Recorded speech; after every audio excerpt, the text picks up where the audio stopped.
thought I would start with a question I thought of after last meeting. I felt that this was touched on, but I didn't feel it was really settled. It's well known that population growth is slowest in the richest and most highly developed nations. Why shouldn't it work, therefore, to pursue the advancement of poorer nations, where most of the growth occurs, to our level of wealth and development?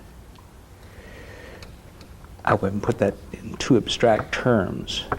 This is something that comes up in every group, whether I'm talking about population or not. And it is, what is the problem? Everyone is advancing toward our level. Everybody is getting there. And so why can't we just wait until everyone finally reaches our level of affluence? And I know that Dr. Thornhill has the answer for us.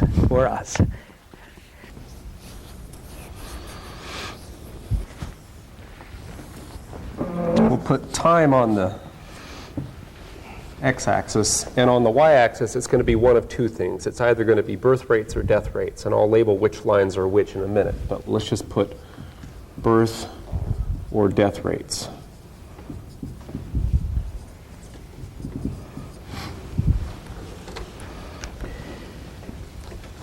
And I could just do this. I'll put birth rates in blue and death rates in black so we can just keep them straight when we actually start to draw the graphs.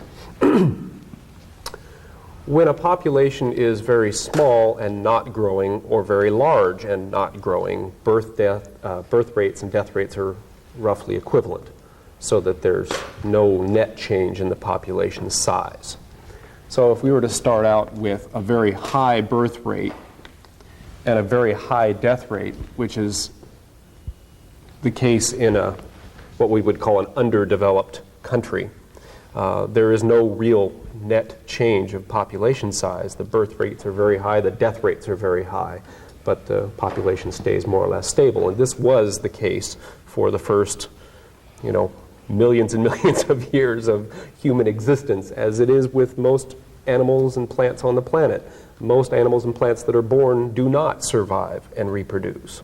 Only a selected group do of any given species. When at some point in our benevolence, if we want to continue with examples we were using last time, we move into an area and say, well, what these people really need is better medical care. That's always the first thing that we bring in, is we teach them how to use Occidental medicine. We teach them how to fight infections. We give them penicillin. This is the easy stuff, and that's the stuff we bring in first. We teach them how to be more hygienic. We teach them how to avoid dysentery. It is the case that diarrhea is the #1 killer in developing and underdeveloped countries, and so we teach people how to avoid that. I mean, that's a nice thing to do, right?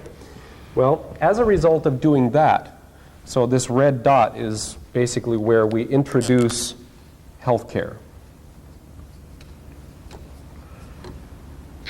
We'll just call it health improvement, because we're doing various things. It's not necessarily only health care. As a result, death rates drop dramatically and then begin to level off at some new place. But all of the social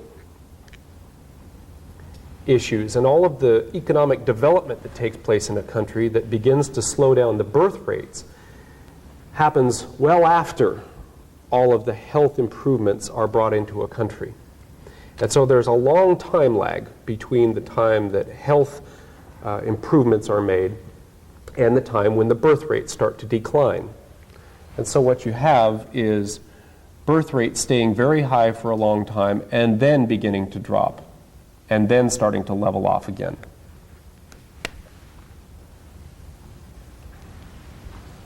Somewhere around the same level as the death rates. And so once again, the population is not growing. So at this end of the spectrum, you have a net change of 0, or what we would call ZPG, zero population growth, and up at this end, you have ZPG. It's this interim that's the problem.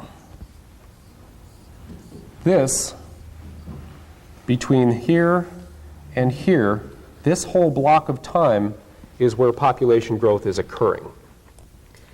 And if this is a substantial amount of time, there's a lot of opportunity for the population to get very large before all of these third-level processes that we mentioned before begin to have an effect on the birth rates and begin to bring the birth rates down. People begin to pursue other interests besides just having children. They don't need as many children to run the farm. All their children are surviving. They don't need to continue to have lots and lots of children. They're able to automate their farms. They're able to hire professionals to do some of the work for them. They don't have to have a child who can maintain all the machinery because they can hire someone else to come in and do that for them, because the infrastructure of the community, of the society, is developing such that those jobs are taken care of by people other than your own children, than your own immediate family. And so down here at this red dot, all of those social mechanisms are in place. From here to here, those social mechanisms are developing. And many of them do not develop until well after the death rates begin to drop. And so you get this net growth of population when the birth rates far exceed the death rates. And that's the problem. So yes, if everyone had all of these social structures in place, we would be back at zero population growth. And yes, eventually, assuming the way we're going now, everyone will be there. But the amount of time that it takes between now and then for any given country that's on this path means population growth. And that's the real problem. The longer it takes to get all of those third level interactions in place so that the birth rates begin to drop, the larger the population will get within those borders. And of course, as the populations within those borders get larger and larger, they have to eat. And of course, they won't get larger and larger without the food. So as these death rates drop, there's a demand for more food. These people either have to grow it themselves or they have to get supplement from the outside. If we're supplementing their health care and then we see them starving, we're automatically going to start shipping food because it's obvious that that's the next health issue to deal with. And so by that time, we are already supplementing this population growth. So we are well into the dance. And the waltz has begun. And then there are all of these other issues that we talked about that perpetuate this, like expanding markets and things like that. So this is what's called the demographic trap in ecological terms. The trap is this middle part where you can hardly avoid it, is basically where the trap comes from. And the only way to avoid it is to bring those societal changes on the heels of, as quickly on the heels of the change in health as possible. With a smaller population, that's easy to do, but when the population is getting very large very quick, it's difficult to do. And in our own, in North America, for example, the European population at the beginning of the 16th century was minute, of course. But as settlers came over, they experienced very high death rates, and they had tremendous families. Oftentimes not many of them surviving, but it was not uncommon for people to have 10, 12, 15, 18, 20 children. Not all of them survived, but it was very common to have huge families. Even 100 years ago, it was very common for people thought nothing of it to have 8 children, 6, 8, 10 children. And now it's be quite extraordinary. Now the average is very small. So in those 300 years, we went from 0 European population to 300 million.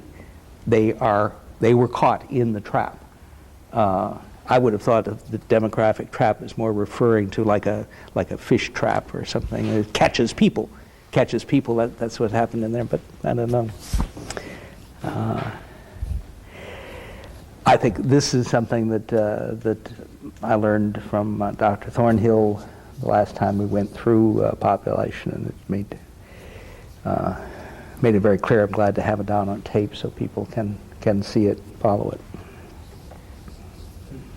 It seems to me that there's an ethical consideration here, though. We're sort of looking at, let's say, Africa or any other third world country. People there in poor health, not doing well.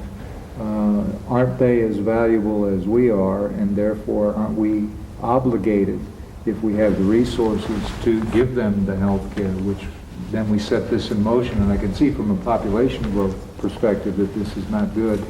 How do we balance between the ethical considerations, their value as human beings, assuming them equal to us? What do we do with that? Well, again, I think that it's we have to decide whether we're going to be the gods of this planet or not, and whether everything that it is possible for us to do, we are therefore obliged to do. Because it is in our power to do that, it is possible for us to go in and create, in effect, a population crisis for these people. Is this benevolence? It is something that is in our power to do.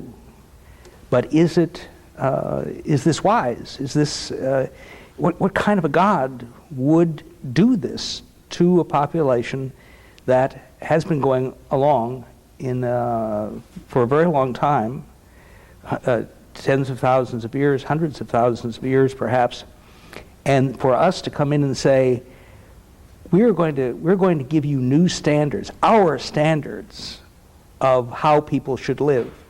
Well, who appointed us exactly to be the monitor of the world and decide what the values are? And of course, the people at the time say, oh, of course, why wouldn't we accept these good things? But later on, when they are in crisis, then you have to say, well, exactly what was the favor that we did them? Are the people who are now starving to death, have we done them a favor by bringing them into the world to live in anguish? I certainly wouldn't want to make that choice myself. It is an ethical question, indeed. So you would say, in a sense, we'd be like very well-meaning, but perhaps dumb gods to create more problems than we would be solving ultimately. I would certainly say so myself.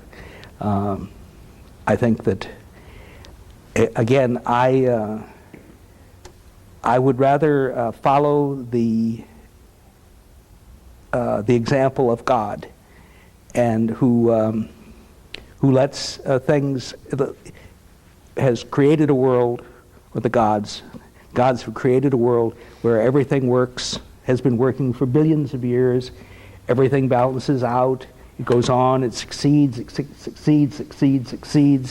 and God does not have to come in and rush food all over the place to feed hungry populations, or rush in doctors to cure diseases that occur in animals. These things are taken care of by natural selection. Creatures that are vulnerable to certain diseases die before they reproduce. Therefore, their proclivity towards succumbing to this disease is eliminated from the gene pool. Gradually, these diseases disappear from a population. And we said, no, we know better. We know better. That's the wrong way to do this. We know how to do this. We're not going to do that anymore. We're going to run the world differently. Well, I am not convinced that we know how to run the world better than it has been run in the last 3 billion years. which is really the whole thrust of Ishmael and of all of my books.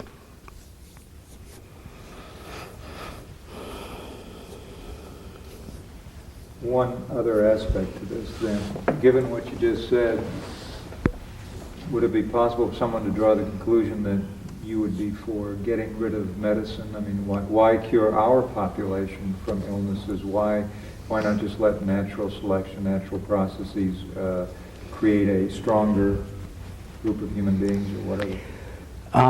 I say in all of my books that there is no one right way for people to live, and I don't pretend to know the right way for people to live. And I think that is our particular arrogance, is to say, well, we know the one right way to live, and you are going to live our way. I don't say that the way we're living is wrong or wicked or evil or anything like that, but we have no grant, no one has appointed us to make us the arbiter of how everyone in the world should live. And there's certainly nothing wicked at all about medicine. And in fact, every lever peoples, every Aboriginal people, every primitive people have their own doctors, their own way, their own method of healing. Of course, we sneer at it. We say, "Oh, so it's all bunk, it's all baloney." They don't seem to think so, and they can't do some of the things that we can do.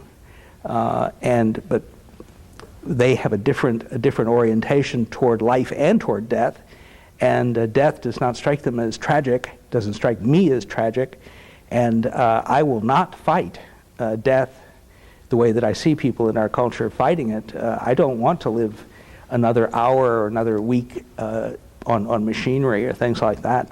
Please God, you know. And so they don't live as long as we do, perhaps, and they do succumb to diseases that we don't.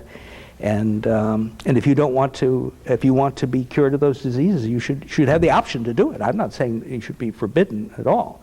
I'm just saying that we really are not licensed to set ourselves up as the God of this world. So you're saying that one of the first causes is like going to foreign countries and immunizing? Well, it does produce this effect here. This is what happened in North Africa, for example, was that we helped them build up a population.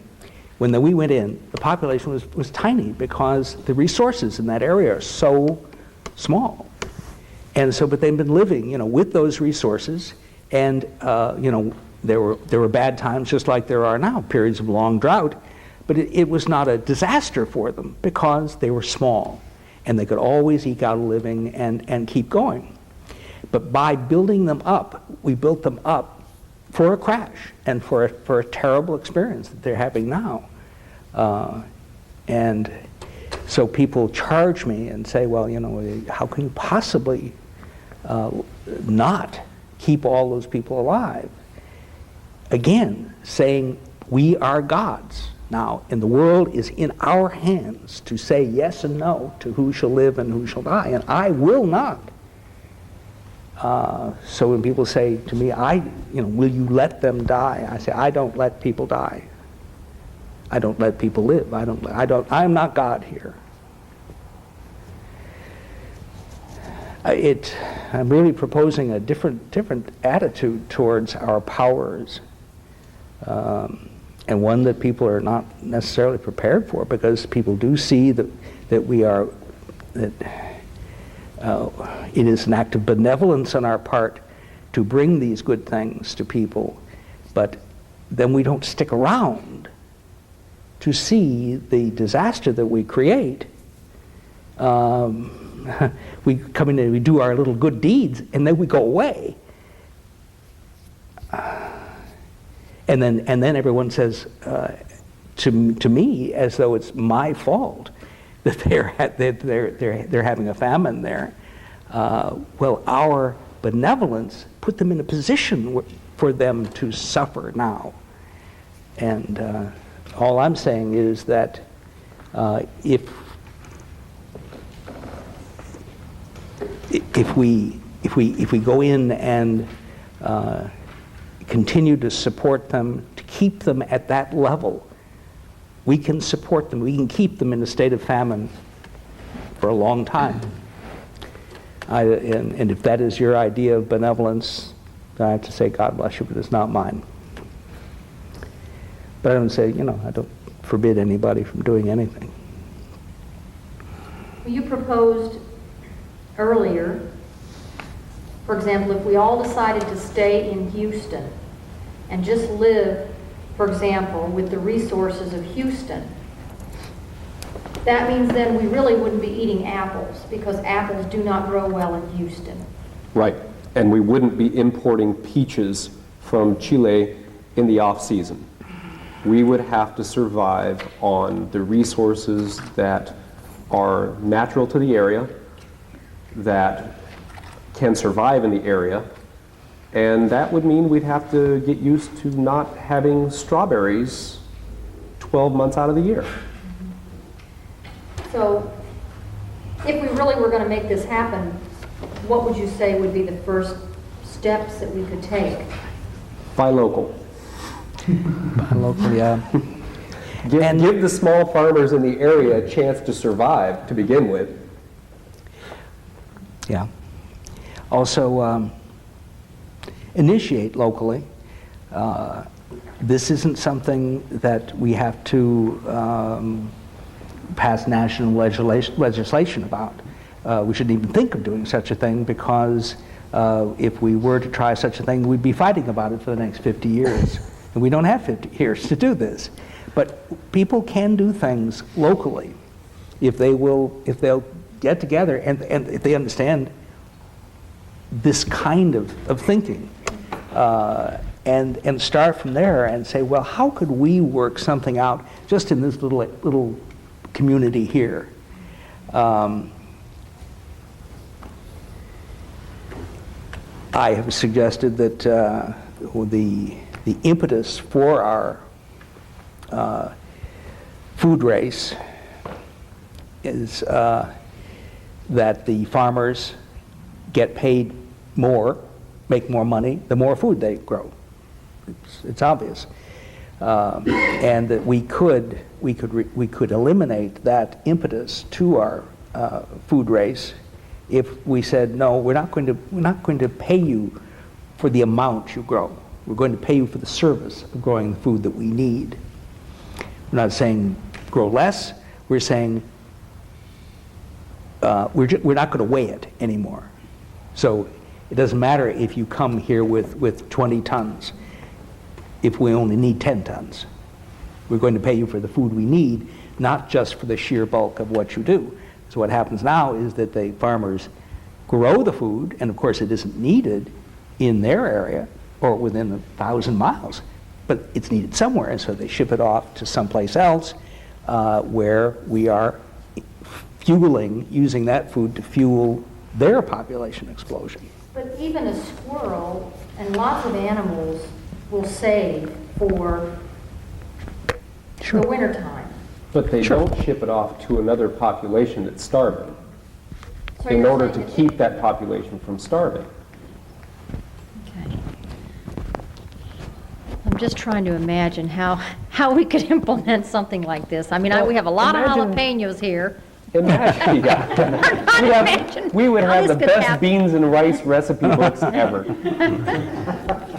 The thing that might make it easier is if you imagine, and Daniel mentioned this earlier, if you drew an imaginary line around Houston large enough that it could supply the food the food needed to support the people in Houston. And obviously, we're going to do without a lot of types of food that we've grown accustomed to. On the other hand, we're not going to go without beef. We will be one of those cities that don't go without beef, right? Other cities may have to go without beef, and they'll have to deal with that. We may not have ice cream, though. That would be a drag. Sorry. We'll get the rest of it.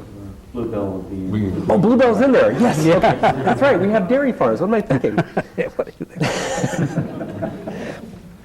Well, if you've drawn this imaginary line around Houston, what you've done, what you've said to the farmers is, we will support you if you will support us.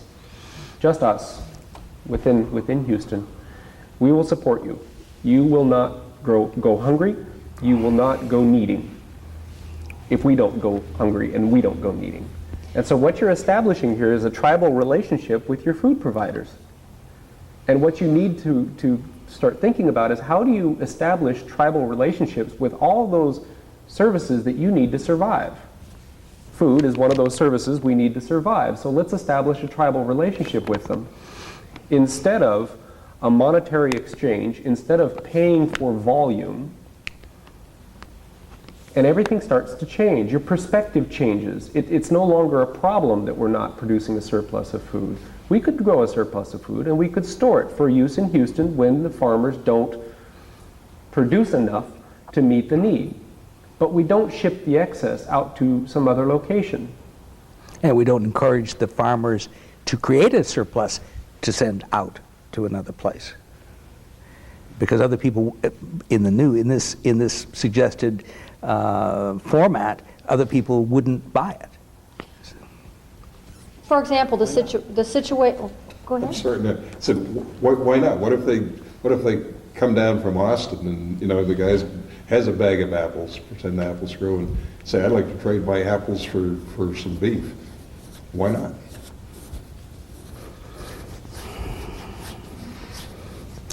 Well, that's opening Pandora's box again, isn't it?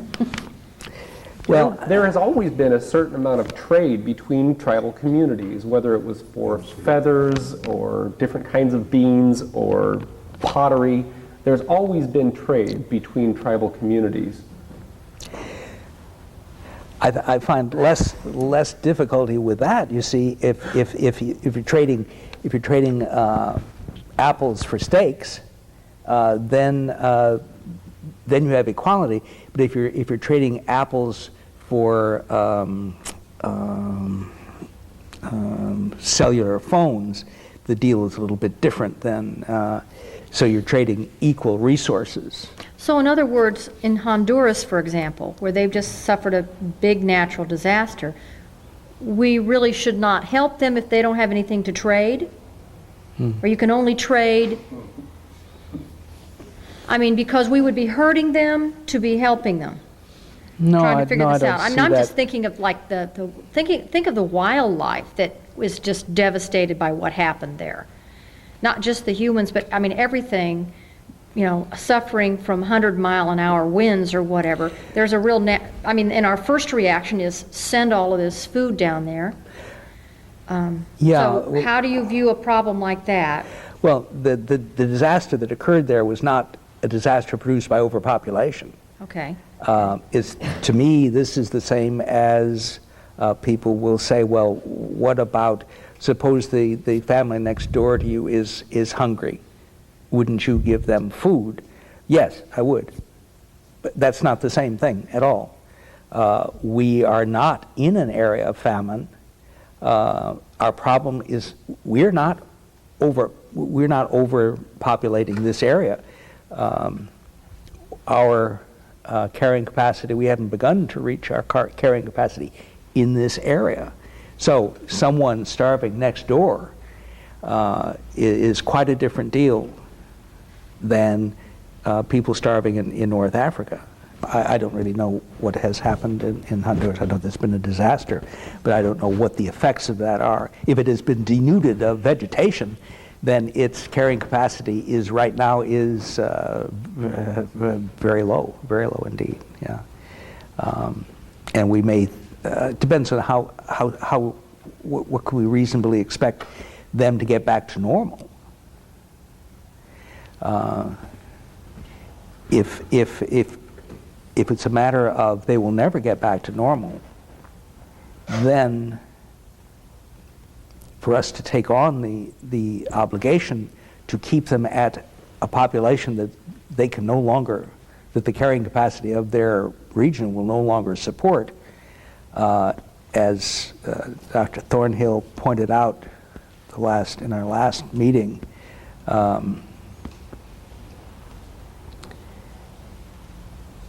we are making a dependent there If my neighbor is hungry, I definitely don't want them to starve to death. At the same time, by no means do I mean to make that my neighbor a permanent dependent on me. In primitive societies, in the tribal context, you're right, there's no welfare, there's just a mutual interdependence. If a person has a broken arm, that doesn't mean his arm's always going to be broken. He might need a little bit of help for a while, and then he becomes productive again. Yeah. And they usually had, the tribal life was so productive for people that they had no difficulty keeping people who were not productive, so that they did keep, archaeologists have shown that they have kept people who are retarded, and they have kept people who were born without arms and legs, things like that. They didn't have any problem with that because they had so much abundance, so it wasn't taxing on them to do that. But if they ever became taxed, it might be different. I understand the idea behind the tribal relationship, and I think that's very interesting.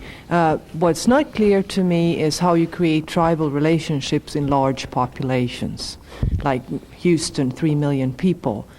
It seems to me that what happened with the tribes wasn't just a function of, although it probably included the worldview, it's hard to say which came first. Was it the population increase that came before the worldview changed, or the other way around? And I guess it doesn't matter too much, but I am really curious in understanding better how you can have tribal relationships in very large communities. A group of 3 million or 300,000 people even is not a tribe. Yes.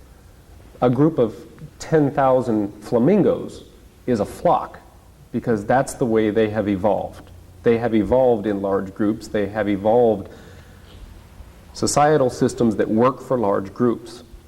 Humans were not in those sorts of situations. What evolved for humans and what worked for humans for millions of years was a tribal setting, which has always been under 60 or 80 people. Mm-hmm. You know, 100 people is getting a little large for a tribe, and usually they'll bud off another tribe from that. So when you talk about a tribe of 3 million people in Houston, that won't work. No. Give it up right now. It won't work. But we're talking about neighborhoods becoming tribes. Yeah. Yeah, we talked and we're about not talking about tribes that are going to go feudal against the tribe next door necessarily. That's not part of the requirements. It's not part of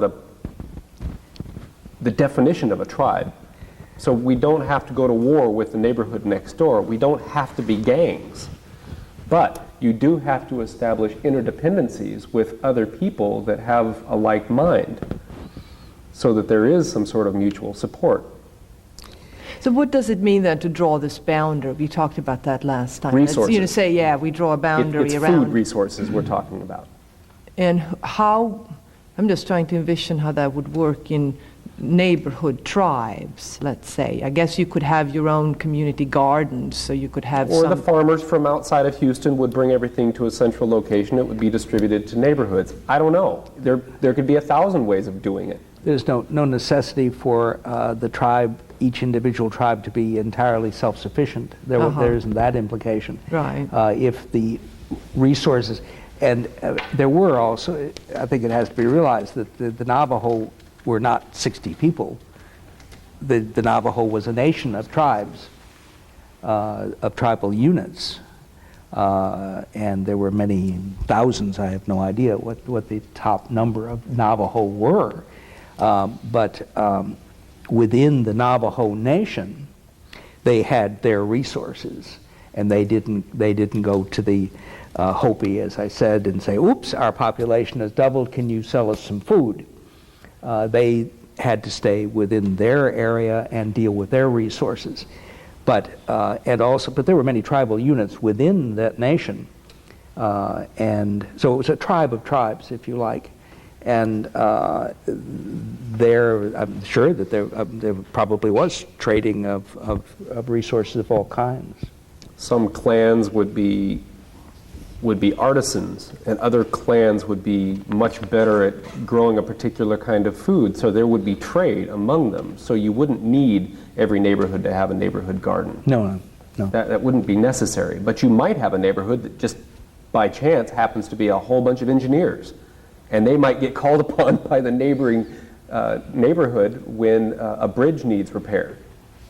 I don't know. I mean, but there are so many ways that this could pan out. And as Ishmael has suggested, we just need to be inventive. And as long as we get stuck in this deep rut of the way we've done things all along in our developed world, we won't be able to see those choices, those inventive routes.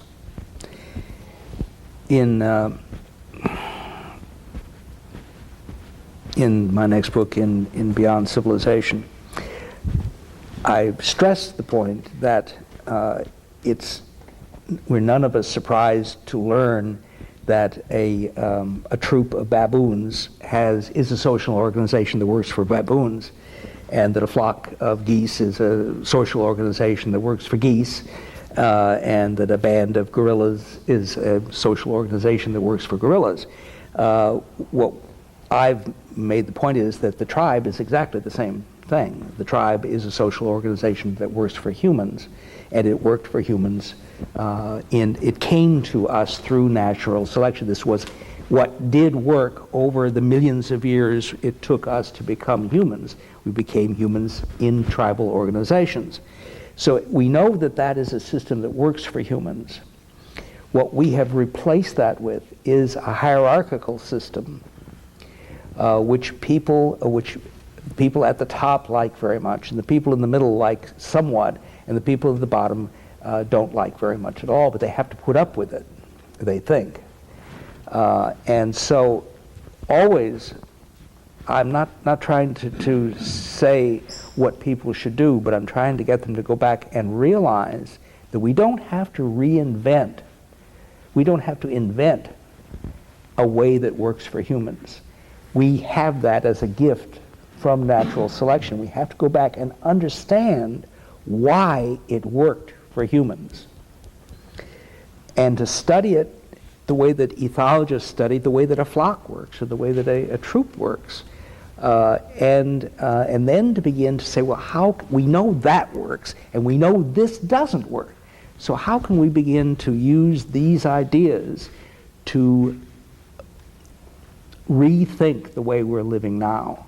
That's what Ishmael means by being inventive. So I don't have, by any means, I don't have all the answers, anything like that, nothing remotely like all the answers, and I don't expect we will have the answers for a long time. We have to begin looking at them. If I may, I think one thing that may be puzzling, and I'm beginning to see it very clearly, that if I'm right, what you're saying is you're not trying to get people to go back to living in small shacks or wearing loincloths or grass skirts or something. We can still have all the technological things, the toys, the games, the pleasures and comforts of modern life. You're talking about how we interact, how one gets access to these things, how one works. And I would use your little charts with the make products, get products, or give support and get support. So it's more the style of the interaction than the level of technology, correct? Yeah. What we have right now is a system whereby kids get out of school and they must enter our economic system. And I hear from them, I hear from a lot of them, and I hear from ones who are very angry at the prospect that we are giving our children. They say, you guys are saying to us, before we can have a life, we've got to save the world. You didn't have to save the world, but it's up to us to save the world. Now we have got to drop everything. We can't have fun anymore. We've got to save the world first, and then have fun if there's any time left. And this is because we have this totalitarian approach to the way we have organized ourselves. Everyone without exception gets out of school with no survival value at all, and must immediately, unless he has parents or someone who will support him or her, get a job. So they, and there they are. Now they're stuck for the rest of their lives, is making a living, getting it together, and so on. So what I explore in my next book is a different approach that will enable people to not necessarily go in that direction if they will think tribally.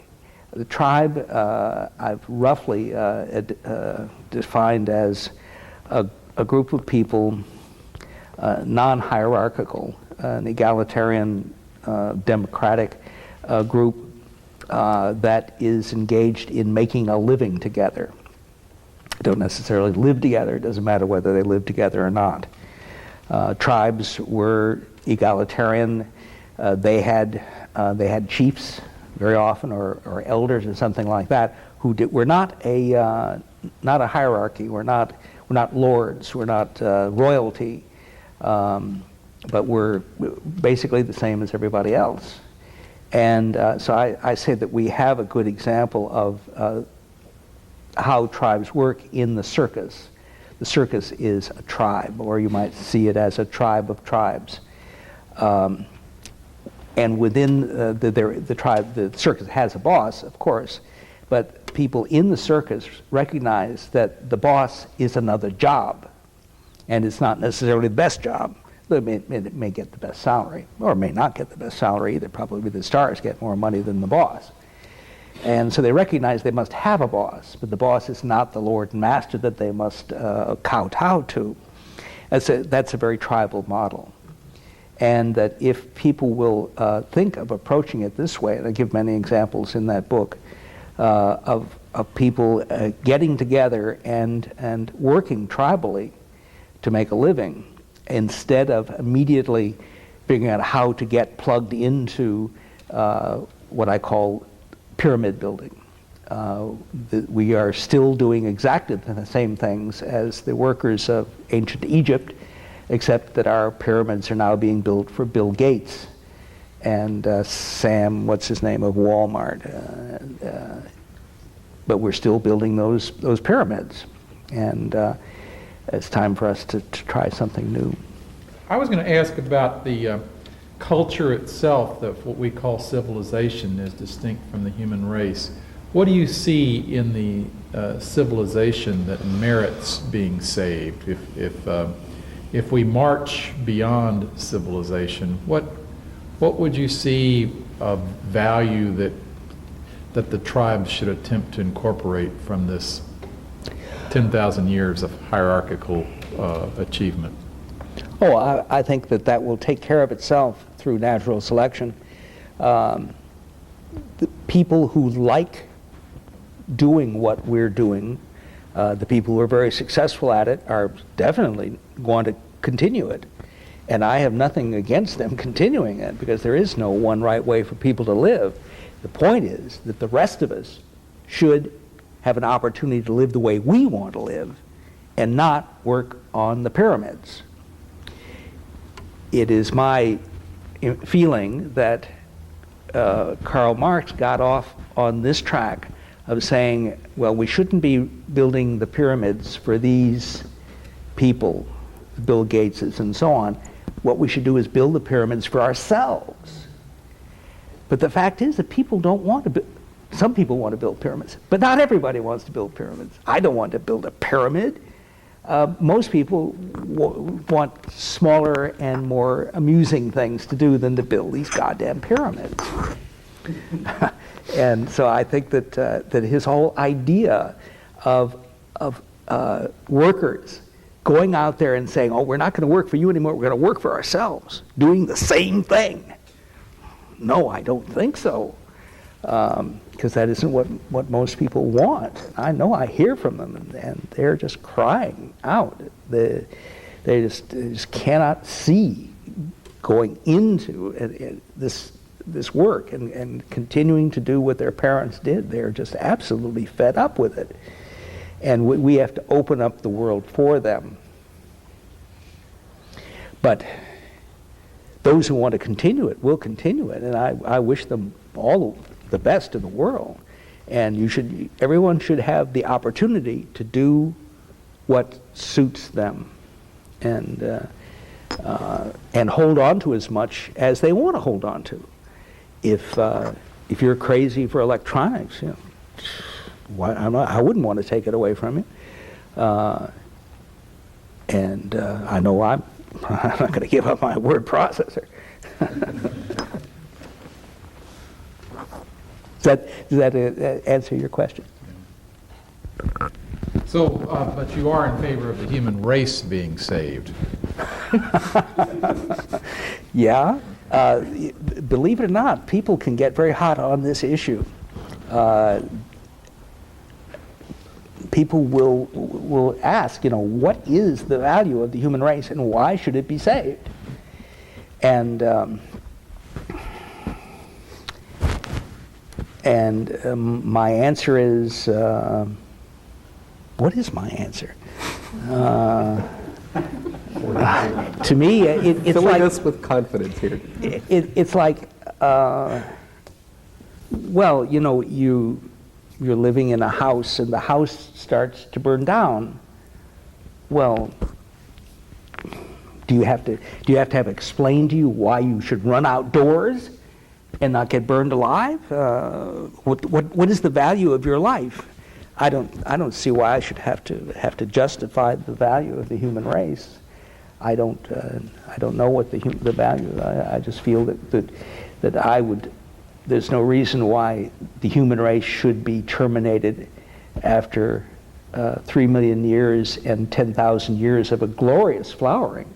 I think civilization is wonderful. I think I admire its achievements, but I think it would be a terrible pity for the human race to disappear when we could live for millions of years more, and indeed billions of years. There's absolutely no reason why we shouldn't live for billions of years. I definitely hope that it does, but I can't really give you any justification for that. I can't justify mosquitoes. I don't think I have to. I don't see why they need justification. They're there, God bless them. Going back to the population business, I wanted to ask a question. See if there's an apparent contradiction here in terms of the idea of more food, more population. That's sort of a biological given. But if that's true, why is it in societies, particularly ours, we see a lot of the segments of so-called minority groups which are characterized as having very large families even in these times, and yet at the same time are living in poverty, which one would think would equal less access to food. And the question is, I'm not sure I understood. Well, the question is this a contradiction of that notion that if there's more food, there will be more population, therefore if there's less food, there would be less population? I think I can answer this. Yeah. The third level of social organization that really resists population growth is not necessarily spread evenly across the society, and it will be very well engaged and enmeshed in some parts of our civilization in the United States, for example, but very loose and very unsupported and very non-integrated into other parts of our society and our United States. And so those groups where it is still catching up with them are still going to be in the demographic trap. So it's not necessarily the case that the entire country is going to be moving along at the same pace on its move through this demographic trap. Segments or pieces of this group may be further ahead than others. And so there may be groups that are that have less access to the societal support structure and the tight controls of society. Well, controls. The third level of stuff that lays over top of the biological things. Well, Go ahead. I think I could say. I mean, I could have had 12 children, but I would be much poorer. I would have had to have been much poorer all that time when I was bringing up 12 children. but it would have been possible to do. The problem was not that there wouldn't have been enough food to give birth to 12 children. It's that their quality of life would have been much different. Yeah, I think maybe I haven't expressed there seems to be an apparent contradiction. If indeed, if there's less food, there will be lower population. Why is it in certain segments of minority groups, inner city areas, we tend to see a lot of very large families? Hispanic barrios seem to produce large families. Many of the black families are large at the poverty level, not in the middle class. But this would seem to be a contradiction, because by being more in poverty, there should be less food, therefore less population. No, but they're not spending necessarily. less of their resources on the things that we spend our resources on, which is the pursuit of more electronics or more CDs or a new car or something else. They're spending all of their resources on food just to survive. As they get further along as this third level becomes more and more firmed up, they will begin pursuing these other interests at the expense of resources going into food. Yeah, the very fact that the children are there is a clear indication that there is food there. They couldn't be there if there wasn't food there; they'd be dead. Daniel, I have a question regarding predictions, and with us approaching 2K, there's quite a few of them coming up. And this particular one has to do with population. You've alluded to the amount of people that Mother Earth can afford. So how do you know that there can't be 12 billion of us here on the planet, or 24 billion, or 100 billion? Probably, I will take a shot at that, and probably Dr. Thornhill will also.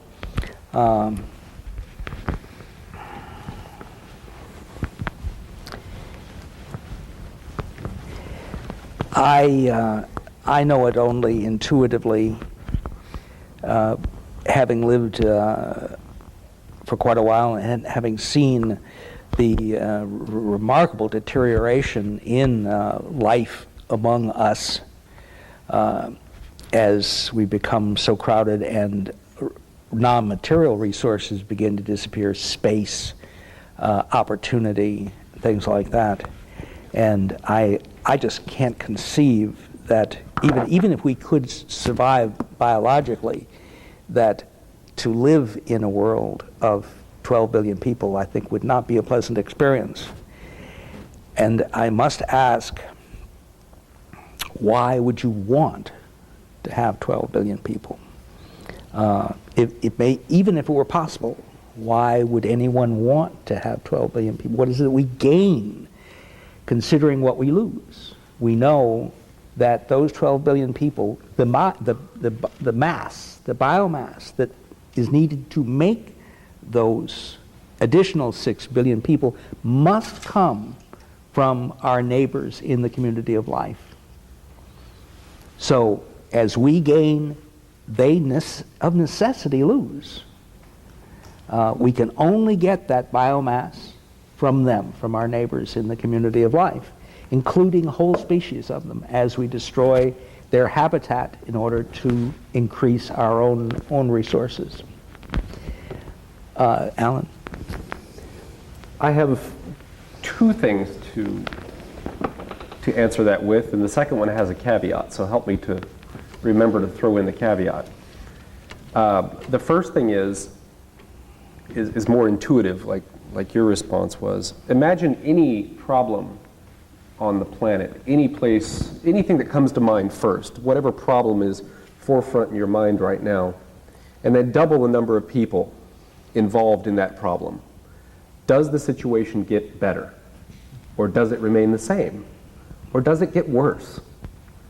And so Daniel's question of, would we really want to double the number of people on the planet, I think is a good one. What do we gain by that compared to what we lose, which is my second point, is yes, we could support 12 billion people on this planet. I suspect we probably could. But it would be at the expense of every other living thing on the planet. Now the caveat. I got through it quick enough I didn't forget. The caveat is, yes, we could probably survive with 12 billion people. We might be able to support more than 12 billion people if we could be assured, if we were sure, and if it were the case that the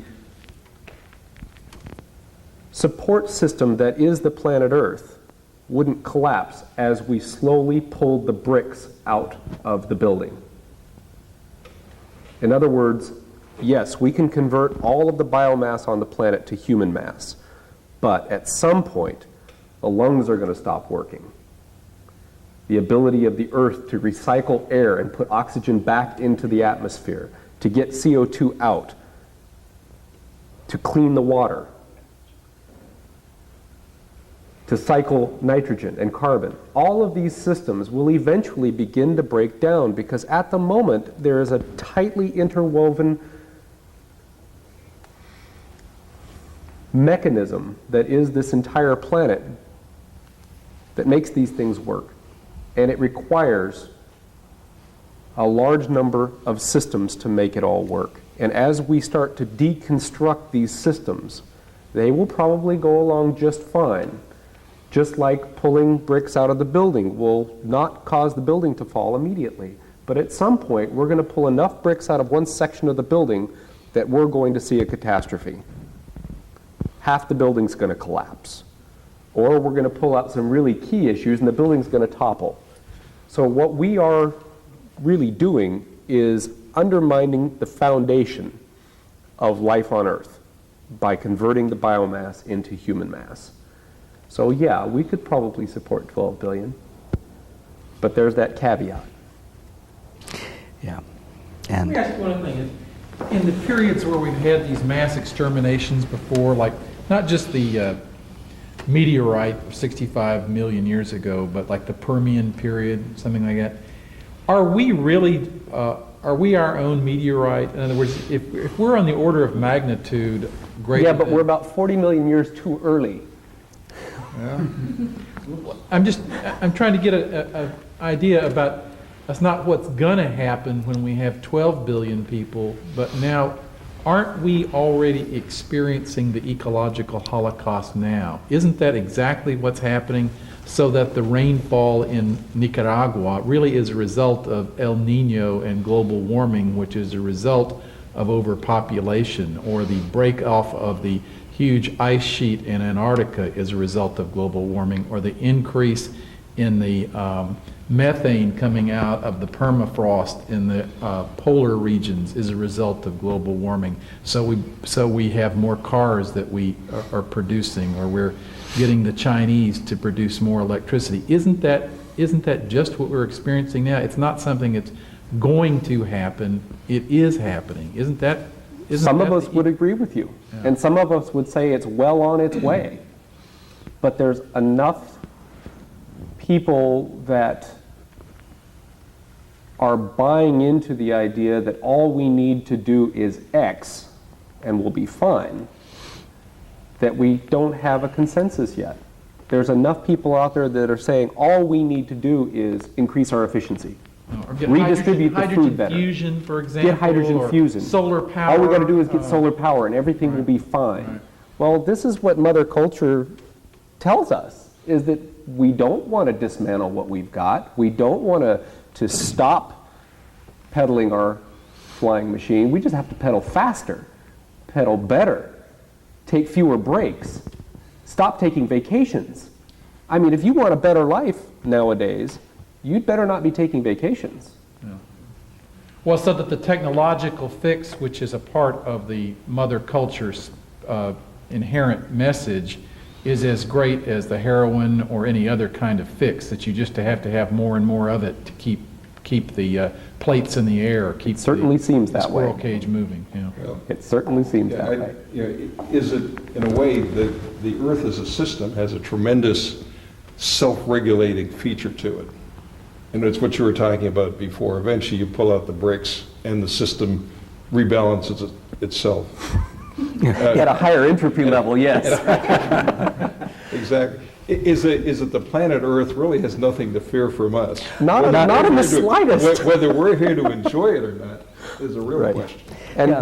whether we want to take, a third of the life on the planet out with us. Do we not have the responsibility, if we've heard that word a lot of times here, do we not have the responsibility towards millions of species on the planet? If we're going to talk about millions of humans, let's talk about millions of entire species. If we're going to talk about responsibility, let's go global here and think about it in the big picture. I wrote this fable today. In the public square, there appeared a group of strangers who were sitting around, and each of them had a knife, and each of them was busily stabbing himself or herself. And the townspeople came around and looked at them in amazement and watched this pool of blood spreading out from them. And someone said, "Don't you realize that if you keep doing this, you're going to bleed to death?" And the people who were stabbing themselves said, "Well, I think you're being overly pessimistic here. Don't you think it's possible that some new coagulant is going to be invented before that happens?" And you'll hear this very often, that we are being pessimistic and that some new technological breakthrough is going to come along and somehow or other make what we're doing to ourselves okay. And that's not going to happen. The reason they were bleeding was not because they lacked a coagulant. They were bleeding because they were stabbing themselves. And we're in the process of destroying the earth because we're becoming too numerous. And and we're also becoming very efficient at doing that. oh God, yes, indeed. Yeah. The rates of deforestation are not going down in the world. The rates of species extinction are not going down. That's what I'm saying. They're we going get more up. and more efficient.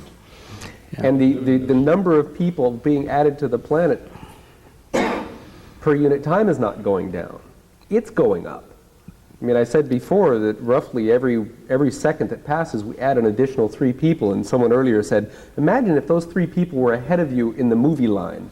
That's a way to sort of bring it home to you, right? You're trying to get a cup of coffee, and every second, 3 more people appear in front of you. There it comes home to me, right? I have a real problem with that. You like movies. I like coffee.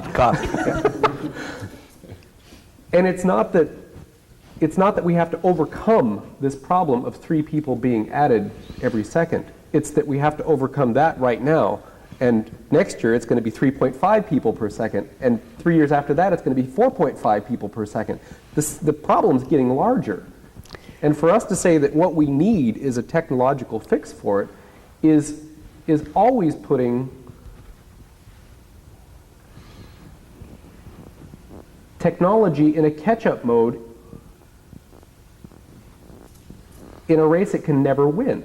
It is always going to be behind us because our population is always expanding. There's a favorite saying by economists, led by a famous one who recently died. His claim was that all of the problems in our past have been solved by ideas. Every problem we've ever had in the past has been solved by ideas, and ideas are always coming from the minds of humans.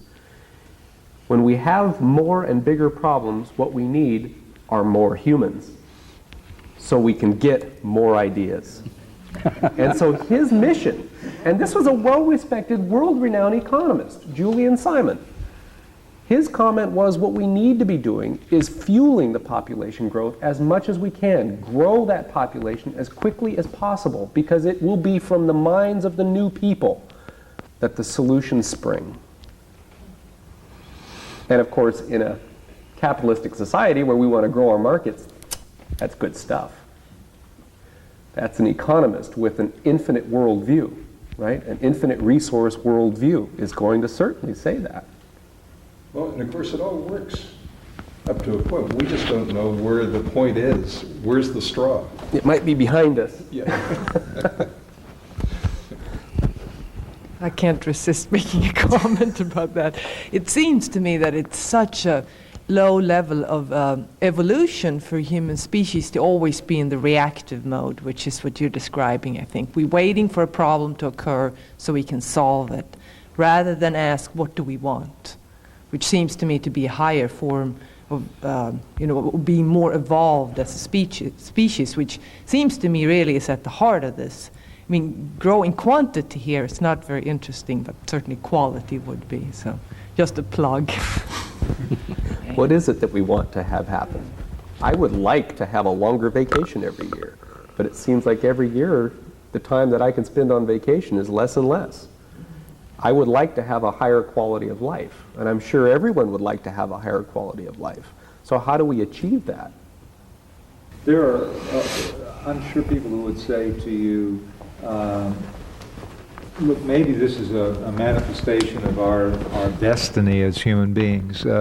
Rattlesnakes bite things and inject them with venom, and we chop down rainforests. Why not? It's just fulfilling our destiny, and perhaps it's what we're really supposed to be here for.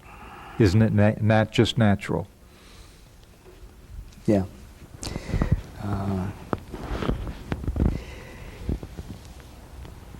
Of course, there's no definitive way to argue this from first principles or anything like that. I go to history and say that human beings lived on this planet without doing this for 3 million years, and that only one culture of all the cultures that we've known that have ever lived here has ever done this.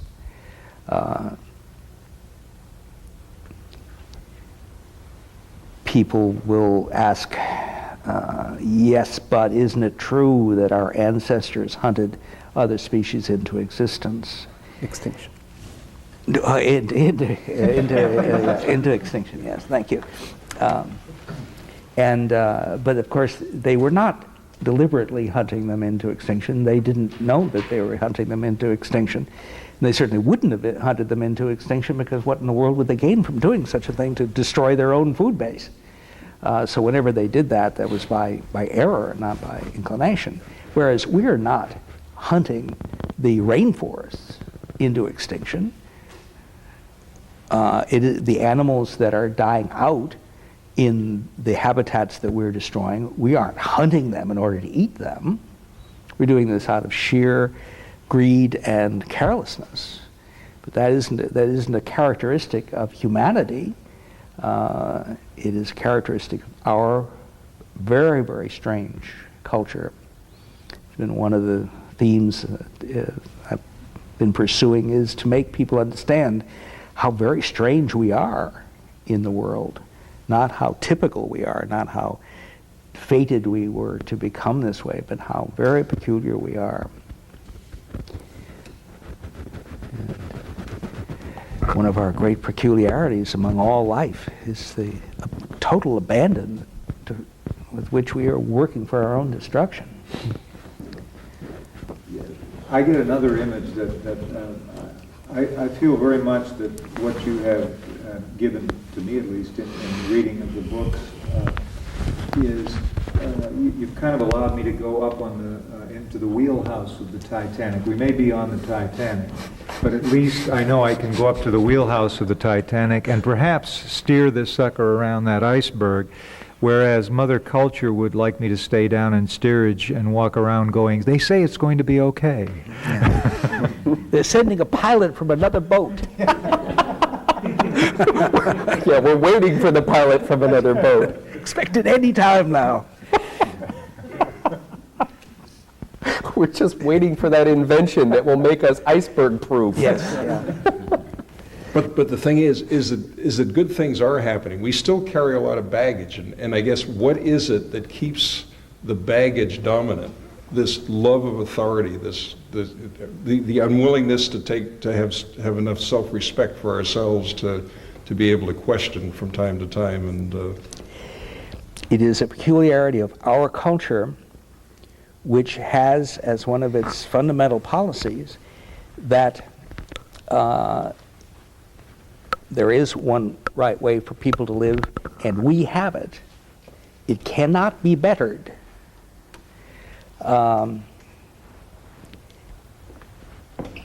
And so people will put up with all of this because they are absolutely convinced that it cannot be bettered. Whereas, as I've used the examples before, the Olmec and the Maya and people like this knew that living in this way, the way that we're living, in this hierarchical way, with the people at the top having a wonderful life and the people in the middle having a pretty good life and the people in the bottom having a rotten life, they knew that this was not the best way, because they remembered and could see people around them living the old way. And when they got fed up with this, they went back to it. And we hang on to it because we are convinced that we can't possibly improve on it. We are convinced that civilization was humanity's first and last invention. Cannot be another invention. This is it. We cannot do anything but continue to do this, no matter how much it pains us, no matter how much we suffer, even if it leads to catastrophe. We must continue. This is an oddity, another one of the very great oddities of our culture. I am really, really pessimistic about this. I don't know how in the world we're going to get 6 billion people convinced to not grow anymore. That's incredible feat. If anybody could do that, I don't know how they're going to do it. How anyone's going to do it. I have taken it as a strange mission to promulgate the idea of changing people's minds. Mm-hmm. And one of the reasons why people have a hard time getting behind such an idea is that it strikes them as being so slow. And so I did finally sit down and actually work out what I was talking about on paper. And at this point, probably 2 million people have read Ishmael, we'll say 1 million. And if each of those 1 million were to reach one person next year, there of course would be 2 million. And if each of those 2 million were to reach one other person in the following year, there would be 4 million. But this is incredibly slow, except that if you sit down and do the arithmetic, you will find out that it will take 12 years at that rate for everyone on the planet to have a changed mind. 12 years. And so changing minds is the fastest way, the fastest thing that can possibly happen is to change people's minds about what is happening on this planet. Nothing can be done faster than that. No government can move faster than that. No new set of laws can be made faster than that. Changing minds, if people will take it as a responsibility and say, there are people around me, and many of them are listening, many of them are looking, many of them are not having a good life. They are ready to listen, they're ready to hear. And I provide tools. That's all I do. All of my books are tools for people to use. And I don't care whether you buy them. I'm not trying to sell books. Use the same book over and over again. I don't care how you do it. Use library books. Steal them from the library. I don't care.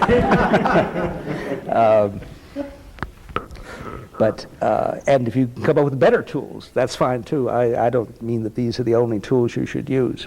Some tools to change, to get this stuff out, and that there's just nothing more important than this. And it as difficult as it seems, it can happen if people will take it as a responsibility and see that, and people have. It's been tremendous to see the growth of support for my ideas, which started at 0 in January of 1992, and just by word of mouth, each person telling the people around him or her, and it just grew. It's grown like wildfire. So I know it can be done. I know it can happen very rapidly, and it is happening very rapidly. I'm sure of that. And what you're getting now, this is physicist, German physicist. His name will come to me by the time I finish talking about it. Who said that new ideas are never spread by conversion, by going around and buttonholing people and saying, this is why relativity is true. Rather, what happens is that the old opponents of new ideas die out, and the next generation comes up, and they already know all this stuff. And so that the people who right now are the ones who will not listen, they're dying out. They're going to die out. And the kids are going to come up, and all of this is going to be old stuff to them. They're going to know this stuff. And I don't care whether they know it came from Daniel Quinn or from any book that I wrote, so long as they see things a different way, because that's our salvation. And people will ask me, well, yes, but suppose we did have 6 or 8, by that time it would be 8 billion people who are thinking a different way. What would they do? What would they do? What you're talking about, the total chaos, breakdown of world authority. Yes, thank God.